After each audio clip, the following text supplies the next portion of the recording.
नमस्कार दोस्तों, आज हम हिंदी के निर्धारित वास्तविक प्रश्नों की सूची का अध्ययन करेंगे। पहला प्रश्न है, हिंदी साहित्य के आरंभिक युग को आदिकाल के नाम से किसने अभिहित किया है? उत्तर है हजारी प्रसाद द्विवेदी। हिंदी का प्रथम कवि किसे माना जाता है? और इसकी रचना है सरहपाद। विशलदेव रासो के रचयिता का नाम लिखिए। नल नरपति नाल। पौमचरित किसकी रचना है? स्वयंभू। आदिकाल में खड़ी बोली काव्य को भाषा बनाने वाले प्रथम कवि का नाम लिखिए। खड़ी बोली काव्य को भाषा बनाने वाले, खड़ी बोली में पहली रचना लिखने वाले कवि अमीर खुसरो। किस कवि को मैथिल कोकिल कहा गया है? विद्यापति। सरहपाद की सर्वाधिक प्रसिद्ध रचना कौन सी है? दोहा कोश। हिंदी साहित्य के किस काल को हिंदी साहित्य का स्वर्ण युग कहा गया है? भक्ति काल। चंदायन के रचनाकार का नाम लिखिए। मुल्ला दाऊद। भक्ति काल की किस काव्यधारा के कवि दादू जी हैं? निर्गुण काव्यधारा। कवितावली के रचयिता का नाम लिखिए। तुलसीदास। भ्रमर गीत के रचनाकार का नाम लिखिए। सूरदास। तुलसीदास ने किस महाकाव्य की रचना की है? रामचरितमानस। शुद्धाद्वैतवाद का संबंध हिंदी साहित्य की किस धारा से है? कृष्ण भक्ति धारा। यह शुद्धाद्वैतवाद वल्लभाचार्य जी द्वारा चलाया गया था। राम भक्ति काव्य पर किस दर्शन का प्रभाव पड़ा है? राम भक्ति काव्य पर विशिष्ट द्वैतवाद का दर्शन का प्रभाव पड़ा है। विशिष्ट द्वैतवाद यह रामानुजाचार्य ने चलाया था। पुरुष प्रधान सामंती परंपरा को किस मध्ययुगीन कवयित्री ने चुनौती दी थी? मीराबाई। रामचंद्र शुक्ल ने उत्तर मध्यकाल को कौन सा नाम दिया है? रीतकाल। रीतकाल काव्य की दृष्टि से कितने भागों में बांटा गया है? 3। रीत सिद्ध काव्य धारा के प्रमुख कवि कौन से हैं? बिहारी जी। रीतकाल के किस कवि ने वीर रस प्रधान रचनाएं की है? भूषा। घनानंद किस काव्यधारा के कवि हैं? रीत मुक्त। आधुनिक काल में लिखा गया खड़ी बोली का प्रथम महाकाव्य कौन सा है? प्रिय प्रवास। साकेत के रचनाकार का नाम लिखिए। मैथिली शरण गुप्त। पुष्प की अभिलाषा कविता का कवि कौन है? माखनलाल चतुर्वेदी जी। छायावाद को स्थूल के प्रति सूक्ष्म का विद्रोह किस आलोचक ने कहा है? डॉक्टर नगेंद्र। कामायनी में किस दर्शन की अभिव्यक्ति हुई है? शैव दर्शन। इस तरीके से ये हमारे 26 प्रश्नों की एक सूची तैयार हुई और हम इनको 100 प्रश्नों की सूची के रूप में अध्ययन करेंगे। स्क्रीन थोड़ा सा बड़ा कर लेते हैं। चलिए अब शुरू करते हैं। सरोज स्मृति किस कवि की रचना है? महाकवि निराला की। सरस्वती पत्रिका में निराला की किस कविता को अस्वीकृत कर दिया गया? जूही की कली। दोस्तों, जूही की कली को अश्लील कविता कहकर सरस्वती पत्रिका में अस्वीकृत किया गया था। अगला प्रश्न देखते हैं। आधुनिक काल की मीरा किसे कहा जाता है? महादेवी वर्मा। आधुनिक काल का तुलसीदास के रूप में अगर प्रश्न आ जाए तो आधुनिक काल के तुलसीदास की रचनाकार कौन है? ये दोस्तों आप कमेंट में बताएंगे। आप हिंट के रूप में देखिए, आधुनिक काल की रचनाकार जो साकेत ने लिखा था वही हैं आधुनिक काल के तुलसीदास। रसवंती के रचनाकार कौन है? तो दोस्तों, रसवंती के रचनाकार दिनकर जी हैं, जिनको रामधारी सिंह दिनकर के नाम से जाना जाता है। मधुशाला रचना के रचनाकार कौन है? हरिवंश राय बच्चन। प्रकृति का सुकुमार कवि किसे कहा गया है? सुमित्रानंदन पंत को। चांद का मुँह टेढ़ा है काव्य संग्रह के कवि कौन से हैं? गजानन माधवन मुक्तिबोध। अंधेरे में कविता के रचनाकार कौन है? मुक्तिबोध। आंगन के पार द्वार काव्य संग्रह को किस कवि ने लिखा है? अज्ञे जी ने। सड़क से संसद तक काव्य संग्रह को किसने लिखा है? धूमिल ने। हिंदी का प्रतिनिधि गजलकार किसे माना जाता है? दुष्यंत कुमार। सबरी नामक कृति के रचयिता कौन है? जगदीश गुप्त। विश्वास बढ़ता ही गया कविता किसने लिखी? शिव मंगल सिंह सुमन। बादल को घिरते देखा है कविता के रचयिता कौन है? नागार्जुन। चिंतामणि किसके निबंधों का संकलन है? आचार्य रामचंद्र शुक्ल। आंगन का पंछी और बंजारा मन निबंध संग्रह के लेखक कौन हैं? विद्यानिवास मिश्र जी है। उसने कहा था चंद्रधर शर्मा गुलेरी की रचना है। मानसरोवर किसकी कहानियों का संग्रह है? मुंशी प्रेमचंद्र। मुंशी प्रेमचंद्र जी की कहानियाँ 8 भागों में प्रकाशित है। इनको संकलित मानसरोवर के नाम से किया गया है। स्मृति की रेखाएं किस नामक संग्रह किसने लिखा? महादेवी वर्मा। दोस्तों कमेंट में बताइए स्मृति की रेखाएं किस विधा की रचना है? अंधेर नगरी नाटक का लेखक कौन है? भारतेंद्र हरिश्चंद्र। एक और द्रोणाचार्य नाटक के लेखक कौन है? शंकर शेष। जल टूटता हुआ उपन्यास किसने लिखा है? रामदास मिश्र। बेतवा बहती रही उपन्यास की लेखिका का नाम लिखिए। मैत्रेयी पुष्पा। दूसरी परंपरा की खोज डॉक्टर नामवर सिंह। परमाल रासो के कवि का क्या नाम है? अब हम 50 प्रश्न पढ़ चुके हैं जो हमारे वन लाइनर के रूप में थे। अब हम इसके बाद से उन प्रश्नों को पढ़ेंगे जो हमारे ऑब्जेक्टिव प्रश्न वस्तुनिष्ठ के रूप में आएंगे। परमाल रासो कवि का नाम क्या है? दोस्तों बताइए। परमाल रासो ग्रंथ का बड़ा महत्वपूर्ण ग्रंथ है रासो साहित्य का। तो चंद्रबरदाई, नरपतिनाल, जगनिक, दलपत विजय। उत्तर आएगा जगनिक। चलिए, हिंदी साहित्य को सिद्ध सामंत काल किसने कहा है? तो दोस्तों बताइए हिंदी साहित्य को सिद्ध सामंत काल किसने कहा है? तो हिंदी साहित्य को सिद्ध सामंत काल कहा है राहुल सांकृत्यायन जी ने। इसका भी विकल्प तीसरा सही होता है, राहुल सांकृत्यायन। हिंदी साहित्य के रामचंद्र शुक्ल ने हिंदी साहित्य का प्रथम महाकाव्य किसे कहा है? दोस्तों ध्यान में रखिएगा, रामचंद्र शुक्ल जी ने किसको हिंदी साहित्य का प्रथम महाकाव्य माना है? तो हिंदी साहित्य का प्रथम महाकाव्य चंद्रबरदाई की रचना पृथ्वीराज रासो को माना गया है।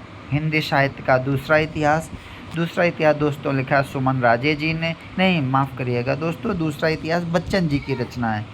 डॉक्टर बच्चन सिंह की रचना हिंदी साहित्य का दूसरा इतिहास। और इस तरीके से दोस्तों ये 54 प्रश्नों की एक श्रृंखला कंप्लीट हुई। आगे हम देखते हैं अगला प्रश्न। स्क्रीन थोड़ी सी बड़ी कर लेते हैं। चलिए दोस्तों, 55वां प्रश्न है, बीजक के रचयिता। बहुत सरल प्रश्न है और बीजक के रचयिता हैं कबीरदास जी। निम्न में से कौन सी रचना जायसी की नहीं है? तो जायसी जी की रचना नहीं है चंदायन।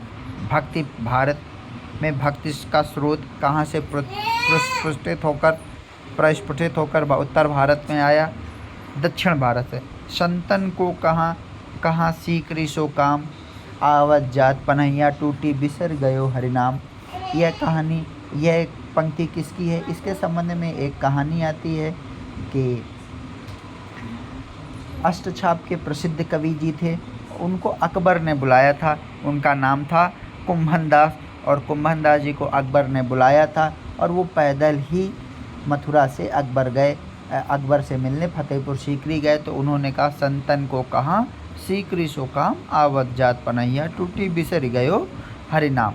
इस पंक्ति की रचनाकार कौन है? महाकवि कुम्भन दास। गुरु नानक किस काव्यधारा के कवि हैं? सूफी काव्यधारा, राम काव्यधारा, संत काव्यधारा, कृष्ण काव्यधारा। तो सूफी काव्यधारा के नहीं हैं, राम काव्यधारा के भी नहीं हैं, ये संत काव्यधारा के रचयिता। मानुष भयो प्रेम बैकुंठी, ये भी बहुत प्रसिद्ध कविता है और ये है पद्मावत की लाइन है। और इसको लिखा किसने है? दादू दयाल, मुल्ला दाऊद, कुतुबुद्दीन और जयसी। इसका उत्तर आता है जयसी। भ्रमर गीत के रचयिता कौन से हैं? भ्रमर गीत के रचयिता तुलसीदास जी नहीं है, सूरदास जी, बिहारी और कबीरदास। इनमें से उत्तर होगा सूरदास। सैयद इब्राहिम ने कृष्ण भक्ति के प्रभाववश में अपना नाम क्या रखा था? सैयद इब्राहिम ने कृष्ण भक्ति के प्रभाव में अपना नाम रखा था रशखान। पुष्टमार्ग को जहाज किसे कहा गया है? पुष्टमार्ग को जहाज सूरदास को कहा गया है। अकबर के दरबार में किस सदस्य ने दोहावली की रचना की है? अकबर के दरबार में अकबर के प्रसिद्ध कवि थे रहीमदास जी ने, उन्होंने दोहावली की रचना की है। विश्वनाथ प्रसाद ने रीतकाल को क्या कहा? विश्वनाथ प्रसाद मिश्र जी ने रीतकाल को अलंकृत काल कहा। क्या कहा? अलंकृत काल। रीत मुक्त काव्यधारा के प्रमुख कवि इनमें से कौन है? रीत मुक्त काव्यधारा के प्रमुख कवि हैं घनानंद। रामचंद्रिका के रचयिता का नाम क्या है? रामचंद्रिका के रचयिता का नाम है केशवदास। पद्माकर रीतकाल के किस काव्यधारा के कवि हैं? तो पद्माकर रीतकाल के रीतबद्ध काव्यधारा के कवि हैं। दोस्तों, आपको यह सीरीज कैसी लगी? कृपया अपना फीडबैक ज़रूर अंकित करें, जिससे हमें आगे के वीडियो में आपको सुधार प्राप्त हो। यह सीरीज पूर्णतया निःशुल्क आपके हितार्थ बनाई गई है। निम्नलिखित में कौन सी रचना मैथिली शरण गुप्त जी की है? तो मैथिली शरण गुप्त जी की रचना प्रियप्रवास, साकेत, लहर और उर्वशी। सबको पता है यह प्रसिद्ध रचना साकेत है। एक भारतीय आत्मा के नाम से कौन प्रसिद्ध है? तो एक भारतीय आत्मा के नाम से माखनलाल चतुर्वेदी जी प्रसिद्ध है। निम्नलिखित में से कौन सा कवि छायावादी है? तो छायावादी कवि जयशंकर प्रसाद है। प्रगतिशील लेखक संघ की स्थापना 1936 में हुई और कहाँ हुई? लखनऊ में हुई। और इसकी बैठक की अध्यक्षता किसने की थी? मुंशी प्रेमचंद जी ने। दोस्तों, हमको ये सारे प्रश्नों को याद रखना चाहिए। चलिए हम आगे अगला आपको प्रश्न बताते हैं।